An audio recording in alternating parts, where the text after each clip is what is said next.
Una gran alianza de medios, Metro, ABC Puerto Rico y Radio Isla 1320 presenta Tu Voz, Tu Voto, debate por la alcaldía de San Juan. Rosana López, Manuel Natal, Adrián González y Nelson Rosario ya confirmaron. Dan la cara y debaten las propuestas que prometen cambiar el rumbo de la poltrona sanjuanera. Miguel Romero confirmará su participación. No te pierdas Tu Voz, Tu Voto, debate por la alcaldía de San Juan. El martes 27 de octubre a las 6 de la tarde por ABC Puerto Rico.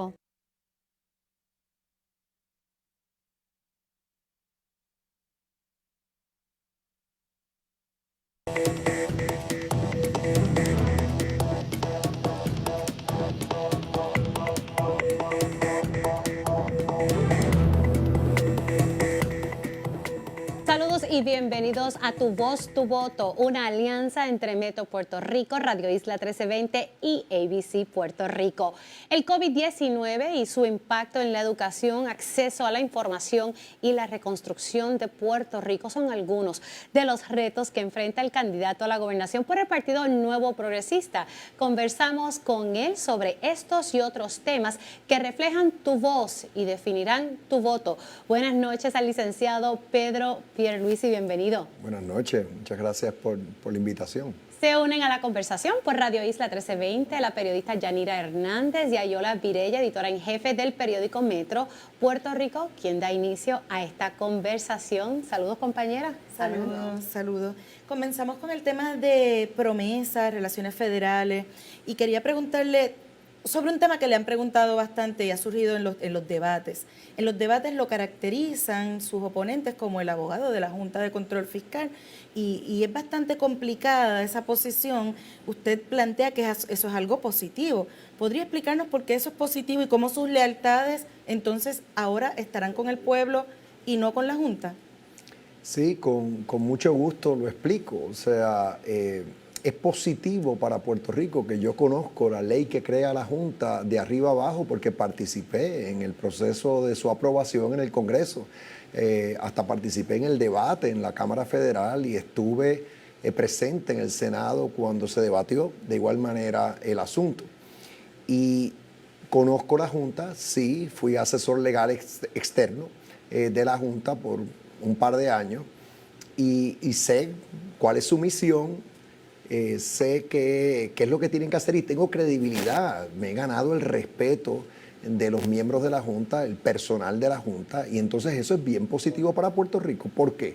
Porque cuando yo esté en la gobernación, con el favor de Dios y del pueblo, pues voy a poder plantar bandera, como digo yo, hacer todos los planteamientos que tenga que hacer con la Junta. No voy a tener que delegar en nadie, porque yo me voy a sentar como miembro de la Junta. No tendré voto, porque la ley promesa no le da el voto al gobernador, pero le da plena participación en sus procesos. Y eso va a ser bueno, porque así tengo más probabilidad de lograr cambios de postura en la Junta que cualquier otro. Hablando sobre el cambio de postura, hay uno de los retos con la pandemia y es que los acuerdos para el pago de la deuda que se han alcanzado en este momento están paralizados. ¿Usted cree que esos acuerdos que se alcanzaron antes del COVID-19 son sostenibles en este momento? Definitivamente que no, que hay que renegociar esos acuerdos porque esto es un nuevo Puerto Rico luego del impacto de la pandemia. De igual manera que la economía de Estados Unidos se ha afectado tremendamente, pues ni hablar la nuestra. Y para que sean sostenibles, pues tenemos que estar seguros de que las proyecciones económicas son las correctas. Yo estoy seguro que los acuerdos que se negociaron era a base de unas proyecciones económicas muy diferentes a las que tendremos ahora. La comisionada residente ha planteado el que las farmacéuticas regresen a Puerto Rico y ha presentado proyectos de ley a nivel congresional. Sin embargo, la propuesta que presenta la comisionada nos pone en igualdad de condiciones con otras jurisdicciones de los Estados Unidos. ¿Qué podemos nosotros ofrecer que no ofrecen las demás jurisdicciones que hagan que esas empresas que vengan a Estados Unidos con esta ley federal lleguen aquí y no se vayan a otras jurisdicciones? La comisionada residente es muy hábil. Ella sabe que es más posible o más probable que el Congreso apruebe un incentivo cuando lo presenta de la manera que ya lo presenta, que es un incentivo que está dirigido a que empresas que están en el área de biofarma, de farmacéuticas o de dispositivos médicos, regresen parte de sus operaciones, reubiquen sus operaciones del extranjero a un lugar dentro de los Estados Unidos. Entonces dice que en los lugares deben ser lugares en donde hay alto desempleo, altos niveles de pobreza pero y demás. ¿esos lugares existen en Estados Unidos también? No, pero ninguno. Aquí es lo genial de la movida. Es que entonces, y los beneficios son tremendos. Ya la entidad Boston Consulting Group determinó que la legislación que mejores incentivos ofrece es la de Jennifer González. Y entonces, ¿qué pasa? Que es que ningún sitio en Estados Unidos tiene un ecosistema como el que tiene Puerto Rico. Puerto Rico, la industria farmacéutica de Puerto Rico, en el área de biotecnología también, es de las mejores del mundo. El ecosistema que hay aquí no lo hay en Estados Unidos, salvo en uno que otro sitio, y menos en esas áreas económicamente deprimidas. Si hay farmacéuticas o entidades manufactureras de dispositivos médicos parecidas a la nuestra, va a ser en uno que otro estado que tiene un desarrollo económico muy superior y que entonces no va a cualificar. O sea que lo que va a pasar aquí es que si aprueban la legislación de la comisionada residente, con toda probabilidad, dalo por cierto, Puerto Rico se va a beneficiar. Y no estoy seguro qué áreas en Estados Unidos se pudieran beneficiar, pero por lo menos está diseñada para darle la oportunidad a otras áreas. Hablando del ecosistema de desarrollo económico para atraer farmacéuticas, algo es el capital humano y la Universidad de Puerto Rico es muy importante para tener ese capital humano. Usted ha dicho que no apoya más recortes de la Junta a la universidad, pero que no restituiría la fórmula. A la universidad le han cortado $400 millones y se van a mermar más sus ingresos con los fondos de casino que están afectados ahora mismo por el COVID. Entonces, ¿cómo podemos aspirar a un desarrollo económico con una universidad mermada? ¿Sabes? Lo que sucede, Ayola, es que yo no estoy haciendo promesas que yo no pueda cumplir. Y yo estoy siendo bien pragmático. O sea, aquí no es la universidad nada más. El gobierno de Puerto Rico, prácticamente todas sus agencias han sufrido enormes recortes. ¿A alguna agencia le han cortado $400 millones? Bueno, es que porque la cantidad total era enorme, pero le han cortado a la universidad 40% de sus ingresos. Esa es la cantidad exacta. Y sí, hay entidades en el gobierno de Puerto Rico que han sufrido recortes iguales o superiores. Pero déjame enfocarme. No juegan un rol tan importante como la universidad para el desarrollo económico y para las farmacéuticas.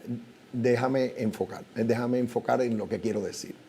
En Estados Unidos hay universidades públicas por todos los estados y lo que tenemos que hacer en la universidad es que la universidad mejore su administración, que mejore su efectividad administrativa. Y hay mucho gasto superfluo, lo dice el mismo estudiantado. Lo dicen los propios estudiantes. Hay mucha grasa todavía que se puede cortar. Entonces, yo lo que estoy prometiendo es que paren los recortes. Estoy diciendo, por cierto, yo no controlo esto, es la Junta lo que está imponiendo estos recortes. Yo estoy diciendo que yo estoy dispuesto a ir a la Junta y decir, 0 recortes adicionales. Dejen a la universidad respirar al nivel en que está, porque lo ha podido soportar hasta ahora.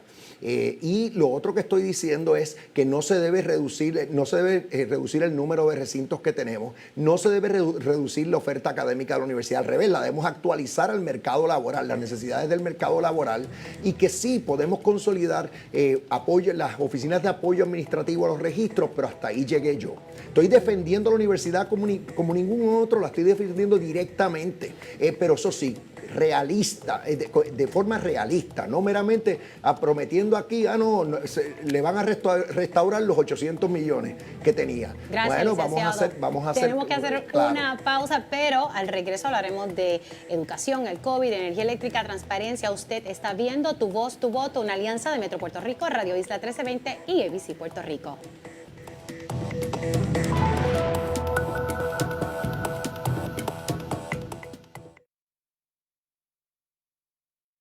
Somos más de 130 candidatos y candidatas de Victoria Ciudadana que junto a ti formamos un movimiento para rescatar a nuestro país.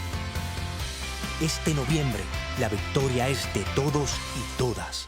La gran alianza de medios, Metro, ABC Puerto Rico y Radio Isla 1320 presenta Tu Voz, Tu Voto, debate por la alcaldía de San Juan.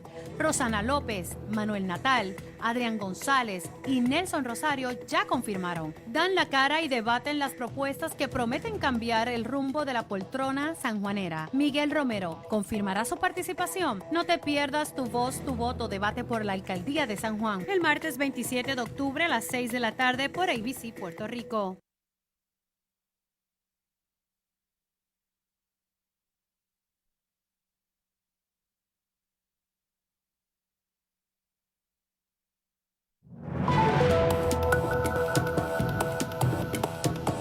Continuamos en Tu Voz, Tu Voto, hoy conversando con el candidato a la gobernación por el Partido Nuevo Progresista, el licenciado Pedro Pierluisi. Y arrancamos con el tema del COVID-19 y aquí voy a hacer una mezcla de COVID con educación. A corto plazo, licenciado, ¿cuáles son sus propuestas específicas para atender los rezagos que ya tienen miles de estudiantes de nuestras escuelas públicas, primero con los terremotos y ahora con esta pandemia del COVID-19?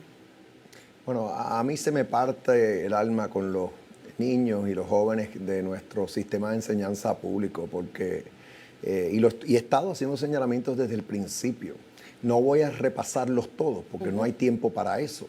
Pero ahora mismo yo lo que digo es que mínimo deben establecer un plan y unos protocolos claros para cómo van a reabrir los planteles escolares de forma gradual y parcial, que así está ocurriendo en diferentes puntos de Estados Unidos y fuera en el extranjero. Pero se han dado muertes de maestros y estudiantes, lamentablemente.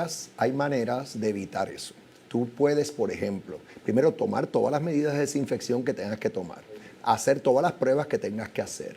Y aparte de eso, puedes alternar los días en que abres los planteles, puedes escalonar los horarios y puedes tomar medidas para que nunca haya más del 50% de los estudiantes en el plantel.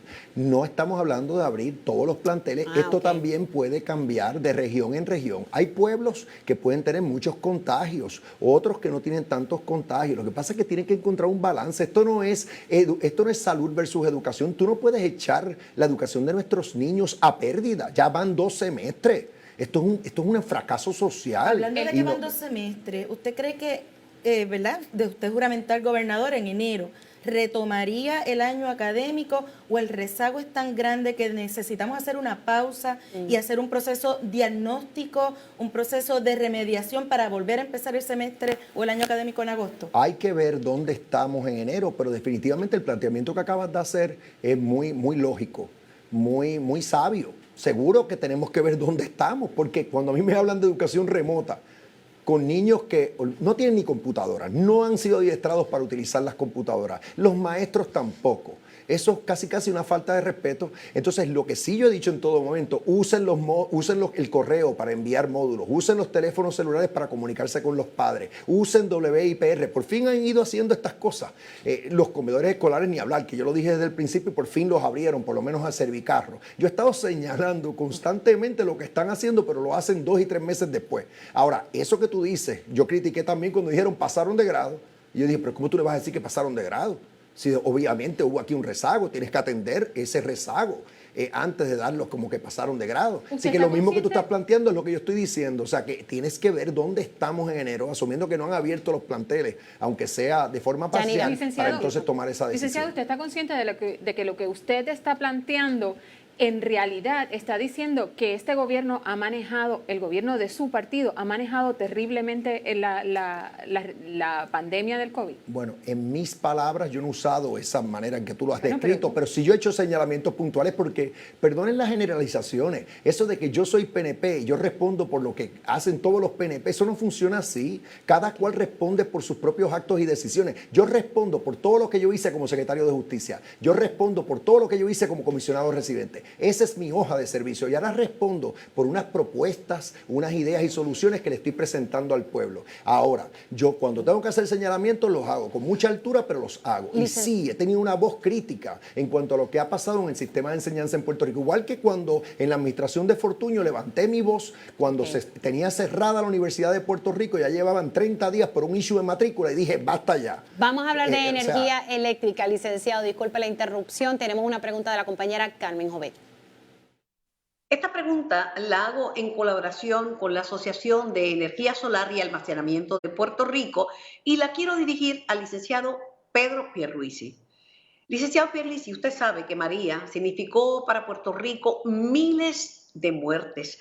María dejó sin energía eléctrica a muchísimos puertorriqueños y por largo tiempo. De convertirse usted en gobernador, ¿cómo va a utilizar fondos federales y fondos estatales antes de que comience la temporada de huracanes para permitirle a los puertorriqueños tener sistemas solares con baterías en los techos de su casa, en los techos de sus negocios e incluso en algunas agencias e instituciones de gobierno? Muy buena pregunta. Tenemos ahora fondos federales, particularmente dentro del programa de CDBGDR, que se pueden utilizar para recapitalizar el fideicomiso de energía verde, que precisamente es el que le puede dar incentivos a personas de medianos y escasos recursos, así como pequeños y medianos comerciantes, para establecer sistemas de energía renovables en sus hogares. Y hay muchas cosas que podemos hacer, que el metering, el sistema de medición neta, funcione. Que de igual manera también tenemos que incentivar el que utilicen equipos eléctricos en las casas que sean altamente eficientes y se ahorre energía. Eso se puede hacer y lo debemos hacer. Además, nos acaban de dar más de 10,000 millones de dólares, asignar el Congreso de los Estados, básicamente FEMA, para que se reconstruya, se rehabilite toda la red eléctrica en Puerto Rico, incluyendo la parte de distribución, porque hay que recordar que se han hecho algunos arreglos y reparaciones en el área de transmisión, pero en distribución, que es la parte que le llega al hogar, que le llega a la residencia, ahí es que esto se va a empezar a arreglar. Pero ese dinero ahora se lo van a dar a Luma Energy para que Luma Energy, si el contrato, ¿verdad?, se mantiene, maneje todos esos fondos federales para el proceso de reestructuración. ¿Usted está de acuerdo con eso? El rol si se mantiene el contrato, y voy a explicar cuáles son los planteamientos que yo he hecho. El rol de la autoridad es fiscalizar el cumplimiento. El rol de la autoridad de las P3, o sea, de las alianzas público-privadas, es fiscalizar que se cumpla con el contrato. Y la Autoridad de Energía Eléctrica también tiene que estar velando por eso. Entonces, yo lo que he dicho en cuanto al contrato de Luma es lo siguiente. He dicho que no se le puede permitir a Luma pedir alzas tarifarias al negociado de energía por aumentos en costos administrativos, porque todo el propósito de la alianza público-privada es reducir los costos, es mejorar la costo-eficiencia de la. Si eso no está, se enmienda el contrato porque va a ser mi exigencia. Número 2, también estoy diciendo que hay que cumplir con la Ley 120 de Transformación Energética de Puerto Rico, que exige que a los empleados de prepa que Luma quiera contratar le tiene que dar el mismo paquete de compensación o los mismos beneficios de compensación que tienen ahora mismo en la autoridad. Entonces, si por alguna razón Luma no quiere contratar a algún personal de la autoridad, el gobierno tiene la responsabilidad de darle una posición en el gobierno, sea en la autoridad o sea en otra agencia del gobierno o instrumentalidad pública, con los mismos beneficios, la misma compensación. Pero ¿cómo se haría? Porque la Junta mandó a congelar las plazas en el gobierno. ¿Cómo se manejaría eso, o estaría utilizando el empleador único que todavía no arranca? Exacto, se utilizaría el empleador único. Y finalmente, y hasta la Junta tienes que hacer el planteamiento que tengas que hacer, porque eso es cumpliendo con una ley que ya pasó el crisol de la Junta, porque la Junta no objetó la ley que yo acabo de mencionar, que es la ley 120. Finalmente, las pensiones. Yo estoy defendiendo pensiones a derecha e izquierda, igual que defiendo la universidad. Igual que defiendo a la Universidad de Puerto Rico, estoy defendiendo a los pensionados. Porque ya que hubo una reforma del sistema principal de pensiones de Puerto Rico en el 2013, y yo lo que quiero es que ya paren los recortes. Entonces, hay un sistema de pensiones en la autoridad que la autoridad no le ha estado haciendo aportaciones en los últimos años, y lo que yo estoy diciendo es, si Luma contrata a un empleado de la autoridad, y el empleado quiere quedarse con su sistema, su pensión de la autoridad, Luma tiene que hacer las aportaciones al sistema de pensión. Licenciado, tengo que irme a una pausa, pero incluso Luma, están pidiendo a la Junta que se le pague primero a Luma antes que los retirados de la Autoridad de Energía Eléctrica. Ese es otro asunto, pero al regreso vamos a estar hablando con el licenciado Pedro Pierluisi sobre la transparencia. Usted está viendo Tu Voz, Tu Voto, una alianza de Metro Puerto Rico, Radio Isla 1320 y ABC Puerto Rico.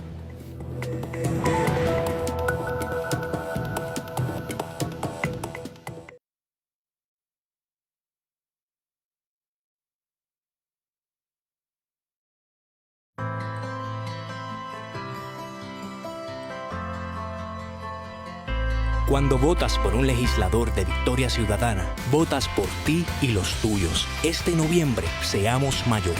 Victoria La Gran Ciudadana. Alianza de Medios, Metro, ABC Puerto Rico y Radio Isla 1320 presenta Tu Voz, Tu Voto, debate por la Alcaldía de San Juan. Rosana López, Manuel Natal, Adrián González y Nelson Rosario ya confirmaron. Dan la cara y debaten las propuestas que prometen cambiar el rumbo de la poltrona sanjuanera. Miguel Romero confirmará su participación. No te pierdas Tu Voz, Tu Voto, debate por la Alcaldía de San Juan. El martes 27 de octubre a las 6 de la tarde por ABC Puerto Rico.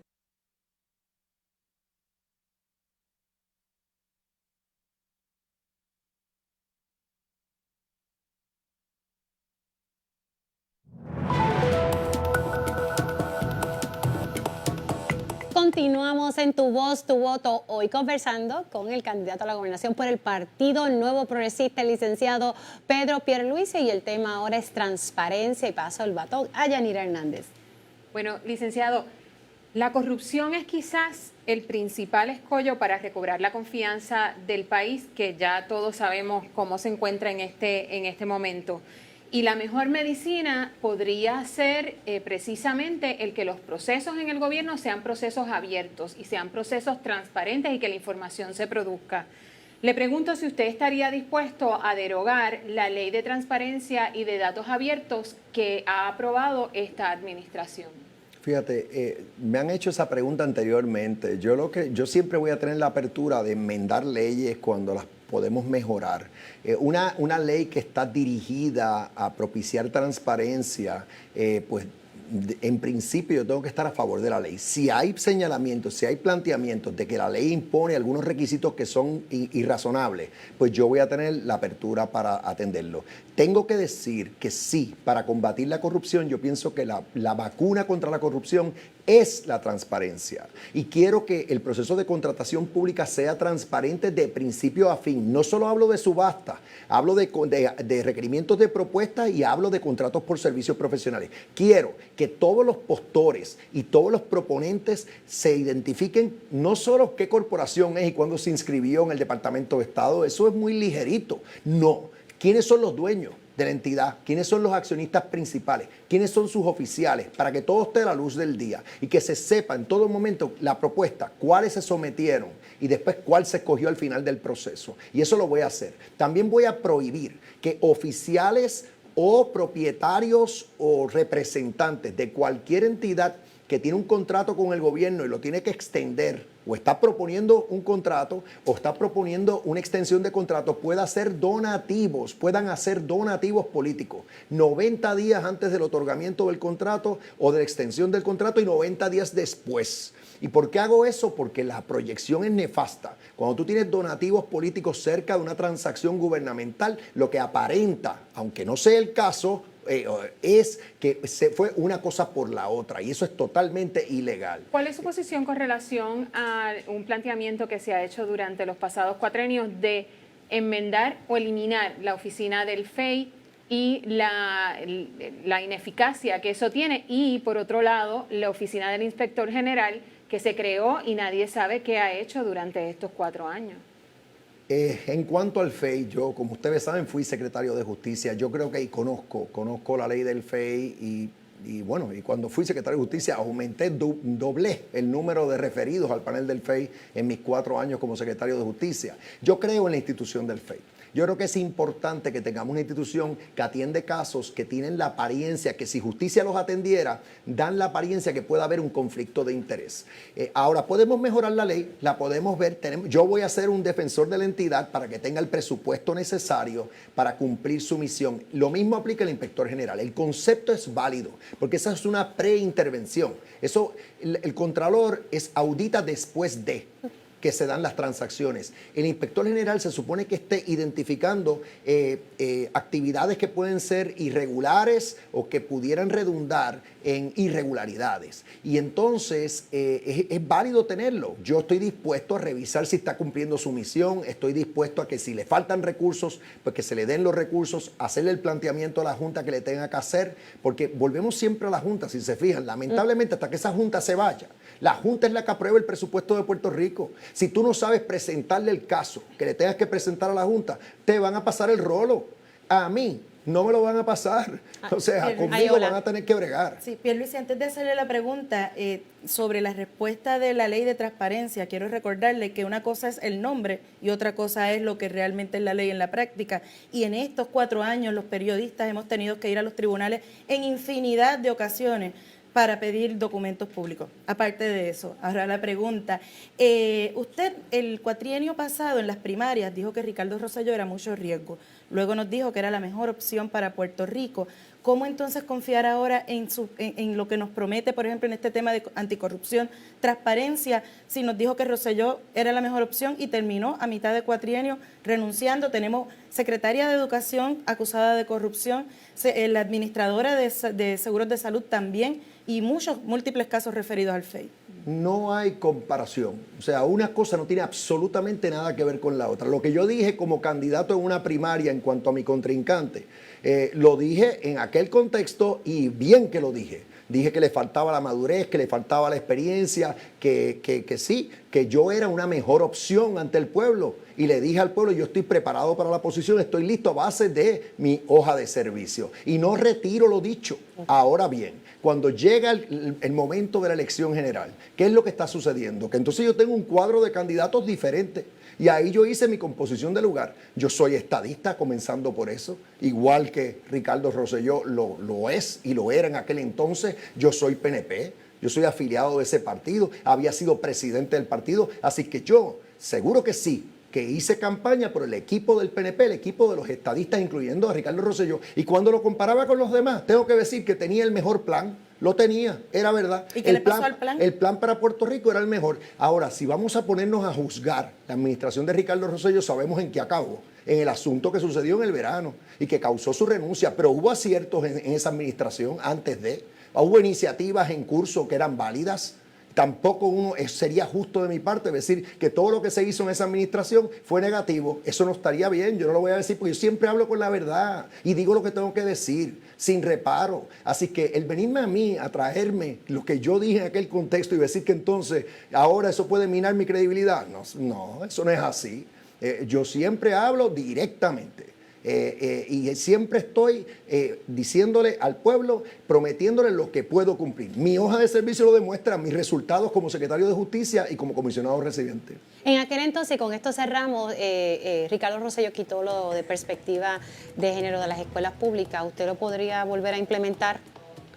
Sí, ya yo me he expresado a favor de que el Departamento de Educación lo que tiene que hacer es proponer con transparencia, volviendo a la transparencia, cuál es el currículo para enseñar perspectiva de género y los materiales que se van a utilizar, y entonces los maestros que lo puedan comentar, los padres, porque la ley orgánica del departamento le da un rol a los padres en este proceso, y sí, yo favorezco que se elimine todo discrimen en Puerto Rico, que haya una cultura de respeto a la diversidad y que no discriminemos por razón de orientación sexual.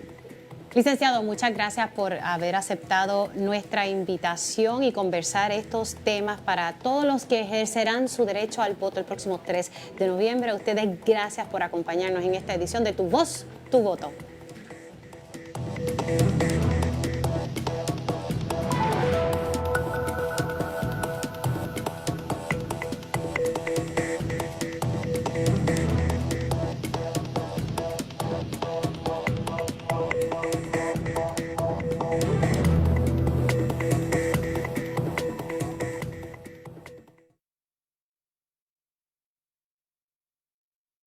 Somos más de 130 candidatos y candidatas de Victoria Ciudadana que junto a ti formamos un movimiento para rescatar a nuestro país.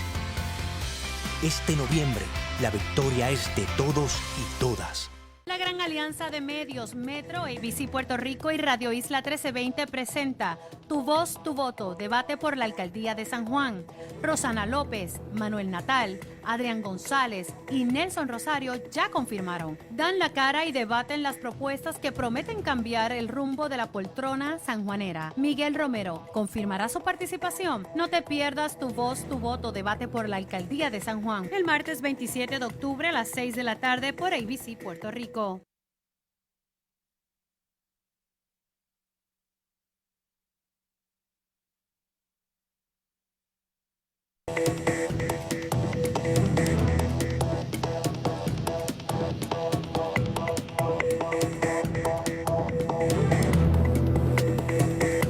Saludos y bienvenidos a Tu Voz, Tu Voto, una alianza entre Metro Puerto Rico, Radio Isla 1320 y ABC Puerto Rico.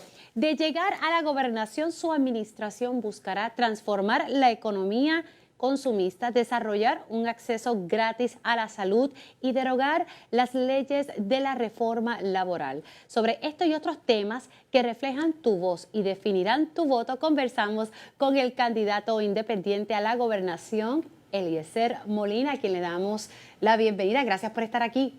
Gracias a usted y a ustedes, ¿verdad?, por brindarle este espacio para poder comunicarnos con el pueblo. Eso es muy importante. Se unen a la conversación por Radio Isla 1320 la periodista Yanira Hernández y Juan Marrero del periódico Metro de Puerto Rico. Saludos, compañeros. Buenas tardes. Bueno, Juan, arrancamos la discusión sobre temas federales y la ley promesa y si da un espacio también la educación. Eliezer, buenas tardes. Usted ha dicho que se corta la mano antes de trabajar con la Junta, pero ese organismo está ahí por ley federal y no se han dado los requisitos para su extinción. Entonces, ¿cómo podrá cogobernar con ellos en la isla? Lo que sucede es que la premisa de usted es equivocada. Lo que yo contesté fue a una pregunta que me hizo el candidato del Partido Popular Democrático, que se la programaron para que se le hiciera a Pedro Pierluisi, y me la hizo a mí diciendo, usted como abogado de la Junta. Así que yo no soy abogado de la Junta. Disculpe que no te la pueda contestar, pero es que fue un enfoque que no fue para mí y lamentablemente los políticos programados como Charlie Delgado cayeron en eso. Entonces, si usted llega a la gobernación, ¿usted trabajaría de la mano con la Junta de Control Fiscal? Bueno, nosotros vamos a presentar un presupuesto balanceado, enfocado a que los servicios esenciales se lleven a cabo y vamos a eliminar la burocracia, el pago a contratistas, y yo le aseguro a usted que el presupuesto que Eliezer Molina va a presentarle va a ser muy, muy, muy por debajo a los estándares que ha establecido ahora mismo la Junta, que sobrepasó los 10 mil millones de dólares, incluso en el presupuesto consolidado llega a 29 mil millones de dólares. Pero el presupuesto de nosotros va a ser mucho más bajo. Pero estaría trabajando con la Junta, porque la Junta no se va a ir hasta que tengamos 4 presupuestos balanceados y hasta que se logre un acuerdo con el pago de la deuda. La Junta tiene un programa como hasta el 2052. Nosotros vamos a establecer un presupuesto balanceado y la Junta no tiene por qué negarse, porque va a estar acorde a lo que se supone que sea una buena y sana administración. O sea que usted va a tener 4 presupuestos corridos balanceados y va a poder pagar ¿verdad?, la deuda para que entonces la Junta salga de la isla. Vamos a tener 4 presupuestos consecutivos mucho más bajos que el actual, porque vamos a ahorrar en unos gastos innecesarios que actualmente se están llevando a cabo, y yo les aseguro a ustedes que vamos a salir de ese problema muy rápido. Puerto Rico trabaja mucho dependiendo de las ayudas federales y de las relaciones con Washington. En Washington se trabaja, se negocia, principalmente con amigos, con las relaciones que se montan y que se trabajan a través del tiempo. ¿A quién usted conoce en Washington y cuál es su manera, su estrategia para moverse en la capital federal?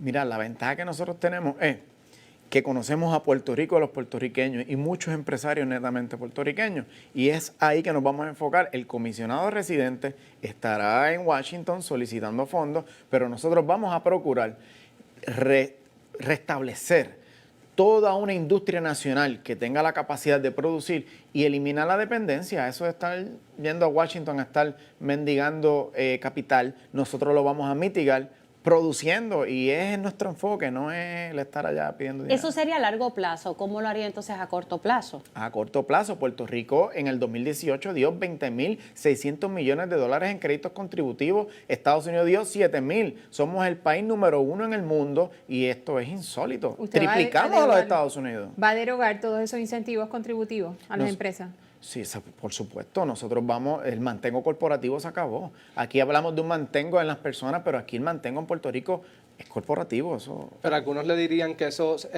créditos contributivos se dan a cambio de empleos, que vienen otros beneficios. ¿Usted entiende que estos empleos se podrían poner en riesgo si usted quita estos créditos contributivos? No, eso por ejemplo se lo dice Walmart y genera 14.000 empleos, ninguno es a tiempo completo, son a tiempo parcial, no tienen obligaciones patronales, así que ¿de qué estamos hablando? Claro, nosotros buscamos desarrollar una economía sustentable que garantice los empleos, incluso vamos a proponer que la jornada laboral sea de 4 días, porque yo quiero ver a mis puertorriqueños compartiendo tiempo con su familia, no siendo esclavos del capital financiero. Eso nosotros lo vamos a pasar a un lado. Ahora, nosotros tenemos aquí el impuesto a las corporaciones foráneas del 4%, que significa un 20% del presupuesto.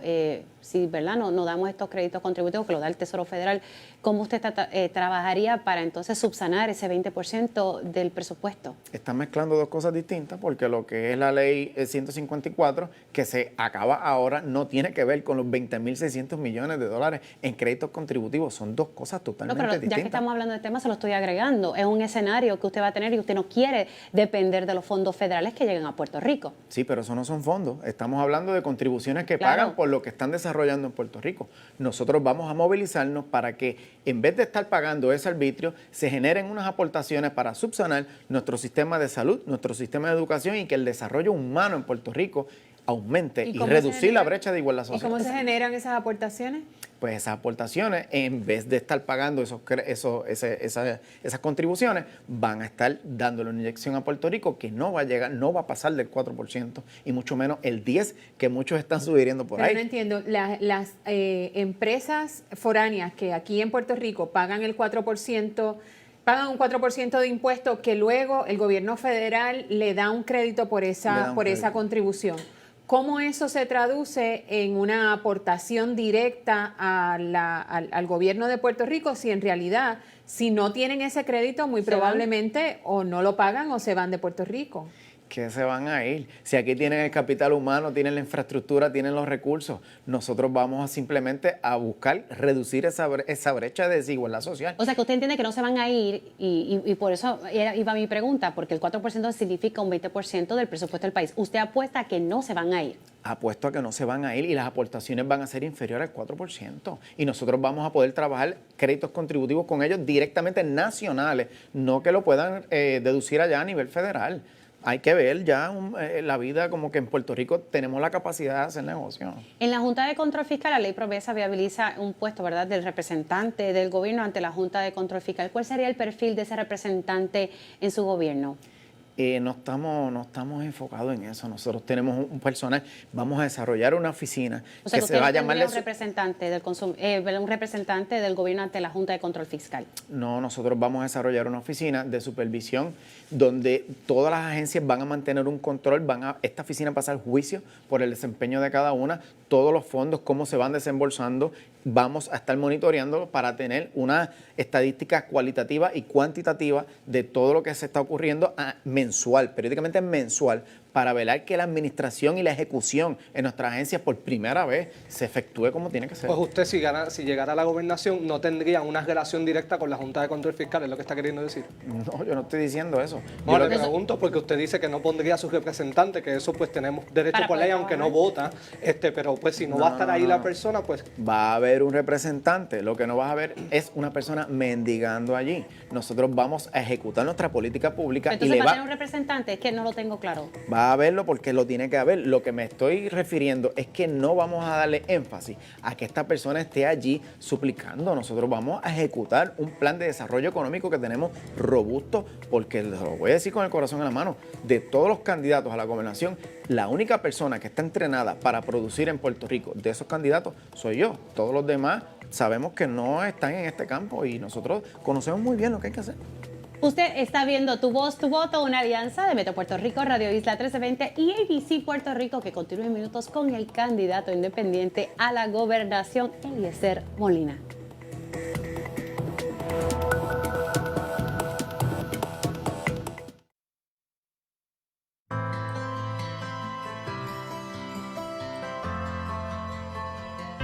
Cuando votas por un legislador de Victoria Ciudadana, votas por ti y los tuyos. Este noviembre, seamos mayoría. Victoria Ciudadana. La gran alianza de medios Metro, ABC Puerto Rico y Radio Isla 1320 presenta Tu Voz, Tu Voto, debate por la alcaldía de San Juan.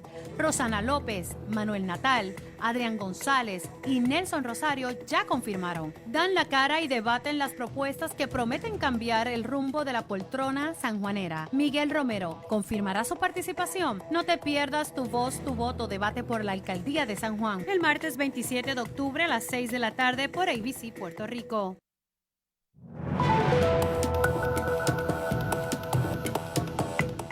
continuamos en Tu Voz, Tu Voto, hoy conversando con el candidato independiente a la gobernación, Eliezer Molina. En este segmento tocamos el tema de salud, COVID-19 y energía eléctrica. La Organización Mundial de la Salud ha advertido que para ganar la batalla contra el COVID-19 es preciso hacer pruebas moleculares. Sin embargo, la estrategia local ha sido realizar pruebas rápidas que no permiten un diagnóstico. ¿Qué hará usted específicamente para conseguir pruebas aun cuando no estén disponibles bajo la bandera de Estados Unidos? Nosotros estaremos propulsando un centro molecular y de genoma para poder trabajar estos asuntos directamente desde Puerto Rico y estar reduciendo la dependencia a todos estos asuntos. También vamos a estar promoviendo el que se desarrollen materiales médico-quirúrgicos para no estar dependiendo que si hay ventiladores, que si hay pruebas en otros lugares del mundo, y nosotros vamos a movernos a que Puerto Rico pueda ser autosuficiente, incluyendo para cuando llegue una pandemia. ¿Eso se desarrollaría aquí? Eso se va a desarrollar aquí. Nosotros tenemos la infraestructura abandonada, rezagada tras las 9:36, así que estaremos dando unos créditos para unas licencias netamente puertorriqueñas y que nuestra industria nacional florezca en esta dirección. Pero ¿cómo lo manejaría? Porque de aquí a crear todo este mecanismo, pues va a tomar un tiempo a corto plazo. ¿Cómo estaría manejando la situación del coronavirus con la compra de pruebas moleculares específicamente? A corto plazo se va a trabajar como se está trabajando ahora mismo, pero tenemos que movilizarnos hacia un futuro, porque esto que usted me dice es desde pequeño lo que yo he escuchado. Siempre hay que estar dependiendo porque no podemos negativo. Llegó el momento de nosotros dar el paso adelante y si nos tardamos 10 años, nos tardamos 10 años, pero después de 10 años no vamos a tener esos problemas una vez más. ¿Usted cree que hay que cerrar nuevamente todo en lo que se estabiliza y luego volver a abrir con todos los controles que no se tuvieron en la primera ocasión? No. Llegó el momento de que los puertorriqueños entiendan que esto es para largo y que la solución está entre todos nosotros. Hay que promover un método educativo para que todas las medidas pertinentes se lleven a cabo, incluyendo en las manufactureras, donde tenemos una densidad de trabajadores sumamente alta y se tiene que cumplir con los protocolos para evitar el contagio de esta pandemia entre todos los trabajadores. Todo esto se tiene que llevar a cabo. Ahora vemos cómo están aumentando los casos, pero, por ejemplo, los chinchorros están cerrados. Quiere decir que esa no era la problemática, por mencionar uno de los casos. El problema no está ahí y nosotros tenemos que trabajarlo porque no se están llevando a cabo las medidas pertinentes para evitar el contagio, comenzando desde el ámbito laboral. Si usted llega a ser gobernador en el 2021 y llega una vacuna, ¿usted promovería que los ciudadanos puertorriqueños pues estuviesen teniendo acceso a esta vacuna o no los recomendaría? Bueno, yo abriría a que tengan acceso a la vacuna, pero jamás obligaría a mi población a hacer algo que ellos no estén de acuerdo. Eso está en cada cual, el libre albedrío que impere, la imposición jamás.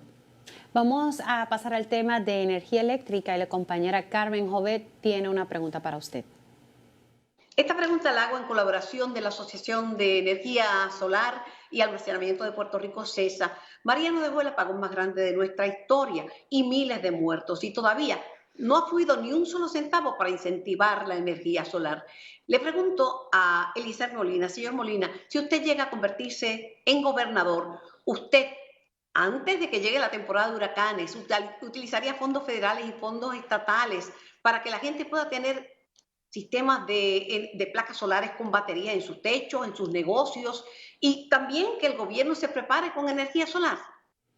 Sí, nosotros creemos en las microredes, pero antes que eso también vamos a promover a que las hidroeléctricas comiencen y se activen. Con $100 millones podemos hacerlo de forma inmediata y son recursos que nosotros tenemos, una infraestructura permanente que lamentablemente los partidos políticos no le han dado paso porque todas estas personas que están envueltas en la generación de energía pues han secuestrado el mercado. Nosotros vamos a promover que las microredes puedan ser efectivas, pero también tenemos que entender que el Estado tiene que proveer una energía garantizada a todos los sectores, así que vamos a estar promoviendo todo lo que sea la energía renovable, incluyendo las hidroeléctricas desde ya. ¿Qué pasaría con los proyectos que ya están encaminados sobre el gas natural? Sobre los proyectos que están encaminados, sobre el gas natural hay que terminarlo porque ya están ahí, pero va a ser en un proceso de transición porque Eliezer Molina, no va a permitir que los puertorriqueños estén secuestrados a través de la importación de material para poder generar energía. Y Eso vale lo la vamos a pena- transformar. Y vale la pena hacer toda esa inversión de dinero para un proyecto que en realidad no se va a quedar, que va a ser transicional. Ya la hicieron y eso se lo tienen que reclamar al gobierno anterior.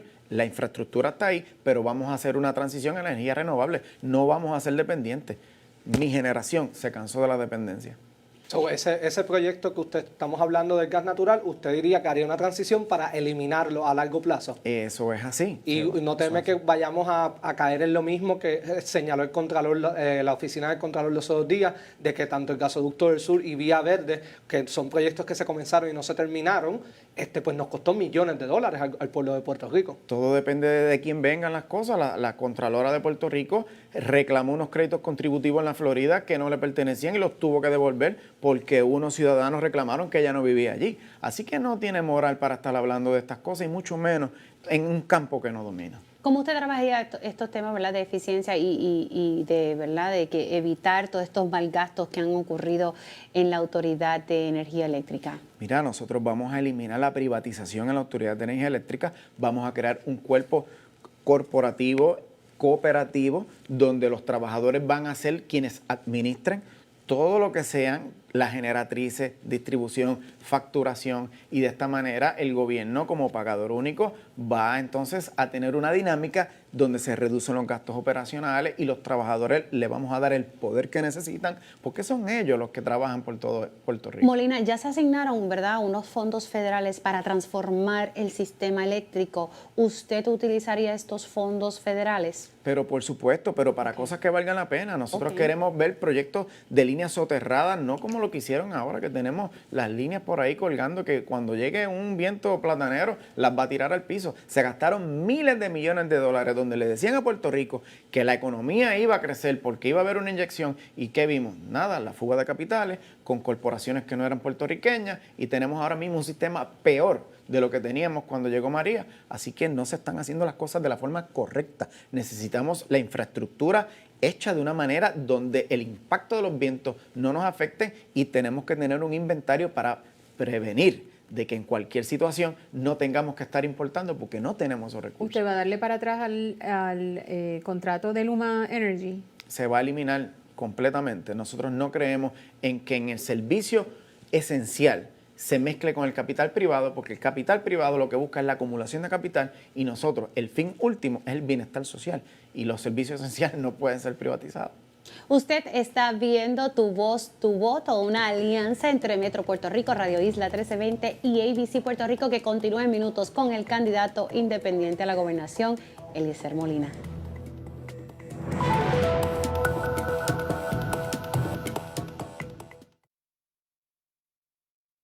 Somos más de 130 candidatos y candidatas de Victoria Ciudadana que junto a ti formamos un movimiento para rescatar a nuestro país. Este noviembre, la victoria es de todos y todas. La gran alianza de medios Metro, ABC Puerto Rico y Radio Isla 1320 presenta Tu Voz, Tu Voto, debate por la alcaldía de San Juan. Rosana López, Manuel Natal, Adrián González y Nelson Rosario ya confirmaron. Dan la cara y debaten las propuestas que prometen cambiar el rumbo de la poltrona sanjuanera. Miguel Romero confirmará su participación. No te pierdas Tu Voz, Tu Voto, debate por la alcaldía de San Juan. El martes 27 de octubre a las 6 de la tarde por ABC Puerto Rico.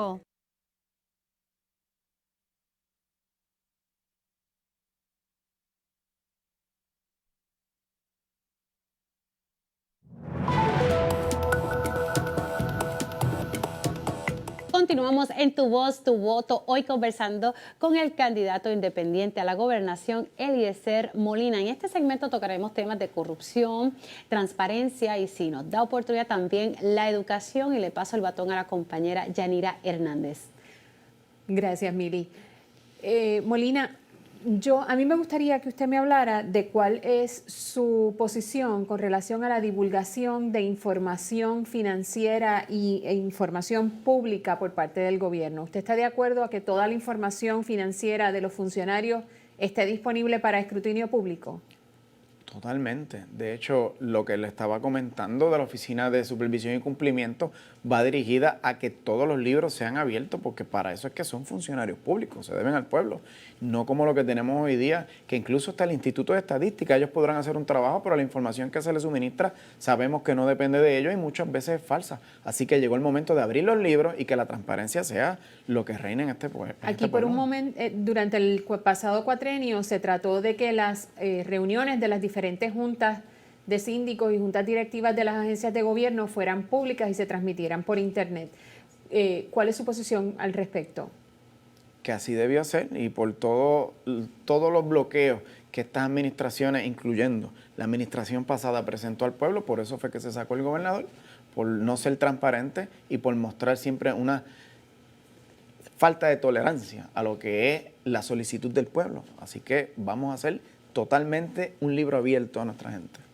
Molina, hemos hablado con otros candidatos a la gobernación sobre un proyecto que había presentado el representante Manuel Natal, sobre que los funcionarios que sean culpables por corrupción tengan que devolver el dinero que ellos se quedaron. ¿Usted apoyaría esto para todos, desde el gobernador hasta el funcionario de confianza? Lo apoyo y le añado que todos los que fueron funcionarios públicos que emitieron deuda pública y que votaron a favor de la deuda pública y legal tampoco puedan ejercer algún cargo político ni público. Eso debería añadírselo el compañero Natal a ese proyecto, porque me parece que se quedó corto, porque todos los que avalaron la deuda pública y legal de Puerto Rico tampoco deberían estar dentro del sistema político de Puerto Rico. El candidato del PIB propone que se cree como una comisión de la verdad y que estas personas que trabajaron con la deuda pública y llevaron al país a donde está tengan que pagar con cárcel, si es así necesario, por haber llevado a Puerto Rico a esta situación. ¿Cuál es su posición al respecto? Sí, hemos visto que siempre el compañero se pasa sometiendo comisiones y cosas que no terminan en la nada. Aquí lo que hace falta es un movimiento popular de que se le exija que se haga una auditoría a la deuda y velar por todas las personas que asesoraron al gobierno, comenzando por los abogados O'Neill y Borges, donde asesoraron al gobierno para emitir deuda, que el título de la deuda pasó en carácter privado a nuestros pensionados, a las cooperativas, le pagaron a la banca y luego el título de la deuda ahora está en nuestro carácter privado. Así que la titularización a la deuda se debe penalizar y todas las garantías que se le dieron a los bonistas en el mercado secundario deben ser eliminadas y pagarle los bonos al precio que lo compraron. Si lo compraron a 20 centavos el dólar, a 20 centavos el dólar es que hay que pagarle, no como hizo Carrión, que le dio garantía en Cofina a 91 centavos y las últimas negociaciones que le dio una garantía a bonos que no estaban protegidos, que los emitieron muchos políticos, incluyendo a los del Partido Popular Democrático bajo Alejandro García Padilla, que ahora vemos, como usted ahorita mencionó, que ahora vienen con promesas de recuperar la confianza en cuanto a la deuda pública cuando ellos la emitieron. Emily, disculpa, sé que querías con un turno, pero es que él menciona algo que me parece un poco curioso, de que pues que Juan Dalmau presenta legislación y pues se queda en nada, pero eso sabemos que es parte de porque es la minoría. Usted sería un gobernador independiente, ¿cómo usted sí puede asegurar que los proyectos que usted someta o que someta a la legislatura sí se puedan ver? ¿Cómo se trabajaría un gobernador independiente con una legislatura de otros partidos? Porque el gobernador es encargado de administrar y de ejecutar lo que es la administración pública, las agencias y las corporaciones. Eso no tiene nada que ver con la legislación. Y qué bueno que lo traiga, porque un gobernador independiente tiene la capacidad de coger todas estas agencias, como el Departamento del Trabajo, Hacienda, todo esto y ponerlo a funcionar. Ahora mismo ustedes tienen que llegar a su casa a cierta hora determinada porque la gobernadora así lo dijo, no porque la legislatura lo Claro, hizo. pero para hacer cambios en muchas ocasiones, ¿verdad? Hay que cambiar leyes, hay que legislar y bajo la administración, por ejemplo, de Aníbal Acevedo Vilá, que era un gobierno compartido, fue muy poco lo que se pudo hacer porque pues la legislatura era de un partido y el gobernador era de otro. ¿Cómo usted trabajaría eso? Eso es lo que usted cree. Aníbal Acevedo Vilá emitió $3,000 millones en deuda pública por orden ejecutiva contra las cuentas de retiro. Me imagino que también con la legislatura del PNP. Lo que sucede es que no supo ejecutar la política pública. Ahora mismo en el Departamento del Trabajo el problema. ¿Cómo usted lo haría? Compañera, si me hace una pregunta, deme el tiempo para contestar, porque si interviene, entonces no voy a poder decir mi contestación. Ahora mismo en el Departamento del Trabajo, hay un problema con el desembolso. Es la gobernadora quien tenía que ir allí y exigirle al secretario del Departamento del Trabajo que le dé unas estadísticas de cuánto fue lo que se ejecutó, los números de teléfono para ella pasar juicio sobre las acciones. Eso no fue la legislatura, o la legislatura le dio paso a algún tipo de legislación para que se desembolsara. Nada que ver, igual en Hacienda. Tenemos que entender que el Poder Ejecutivo es el que tiene en su poder el poder administrar la agencia y que la política pública se ejecute. La legislatura hace otro tipo de trabajo que es legislación y eso no tiene que ver nada con la ejecución. Pero hay cambios que usted está proponiendo que requiere legislar. Por supuesto, pero no la totalidad. Así que debemos enfocarnos en lo que podemos hacer y no desviar la atención en lo que tal vez hay que pasar legislación, porque entonces se va midiendo un poco por dónde vamos. Sí utilizaría mucho el poder que tiene el gobernador de decretar órdenes ejecutivas, como usted está diciendo lo de la gobernadora, que miren cómo nosotros tenemos que llegar temprano a nuestros hogares, pero eso no fue legislado, eso fue la gobernadora, eso fue una orden ejecutiva. ¿Usted sí estaría gobernando a través de las órdenes ejecutivas? No todo el tiempo, volvemos a lo mismo. El gobernador tiene el poder de implementar la política pública y las agencias, por eso es que el equipo del gobernador son los jefes de agencia, no son los legisladores. Aquí se le está desinformando al pueblo y se le dice que la estructura de un gobernador es la legislatura. No, señor, son los jefes de agencia porque son los que ejecutan la política pública del gobernador. Usted ha dicho, ¿verdad?, que no someter informes de ingresos y gastos ante la oficina del Contralor Electoral porque indicó que no va a estar realizando actividades de recaudación de fondos ni tendría gastos significativos en su aspiración, ¿verdad? Pero el Contralor Electoral está indagando, la oficina del Contralor Electoral, sobre unas promociones que supuestamente impulsa su candidatura. ¿Quién hizo esas promociones? ¿Usted contestó la carta del Contralor Electoral? Sí, se le contestó que nosotros no tenemos nada que ver. Si las personas en su carácter privado hacen unos stickers o algo así, yo no tengo nada que ver con eso. Pero qué bueno que usted trae esto, porque no tienen la capacidad de investigar lo que Victoria Ciudadana hace con el SPT, no tienen la capacidad de investigar lo que hace Pedro Pierluisi con todos los ¿Se refiere al Contralor Electoral? Sí, señora. Okay. Sí, sí. Entonces, a mí se me viene a salir con eso, porque hay unas personas que en carácter privado están haciendo unos stickers. Vergüenza le debe dar. Muchas gracias por haber aceptado la invitación para estar aquí. No hemos tocado con la corrupción, no lo vamos a tocar. Se nos acabó el tiempo. Se nos acabó el tiempo. Y se nos quedó el tema de educación. Educación. Qué casualidad, entonces a los demás le dio el tiempo y a mí no. Yo quisiera que este medio corrija una noticia que pasaron ayer donde nosotros rechazamos el trabajar con temas sociales y eso no fue correcto. Simplemente ayer tuvimos un foro donde mi participación confligió con los trabajadores sociales y este medio hizo una nota que no es correcta. Si puede hablar y con deberían claridad, corregirla. que no, ¿qué medio? Porque Metro. Metro Puerto Rico, esto es una alianza de Metro Puerto Rico, ABC y Radio Isla 1320. Y sí, el periódico Metro se nos informó de parte del Colegio de Trabajadores Sociales que pues que no hubo unos candidatos que no participaron y así reseñamos de los 3 candidatos. Dice que rechazamos y nosotros no lo rechazamos. Muchas y eso gracias, debería aclararse. Muchas gracias por haber estado aquí, para haber conversado, ¿verdad?, de los temas. Y esto, pues, uno tiene a veces tiempo y a veces no tiene tiempo. Así que gracias a usted y nuevamente gracias a ustedes, ¿verdad?, porque conectaron y aquí tienen pues la información para que usted pueda ejercer su derecho al voto el próximo 3 de noviembre. Muchas gracias y buenas noches.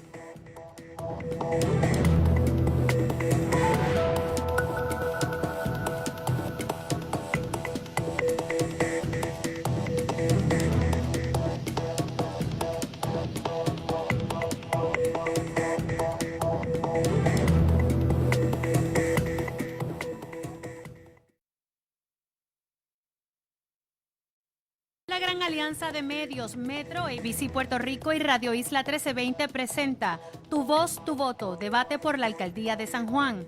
Rosana López, Manuel Natal, Adrián González y Nelson Rosario ya confirmaron. Dan la cara y debaten las propuestas que prometen cambiar el rumbo de la poltrona sanjuanera. Miguel Romero confirmará su participación. No te pierdas Tu Voz, Tu Voto, debate por la alcaldía de San Juan el martes 27 de octubre a las 6 de la tarde por ABC Puerto Rico.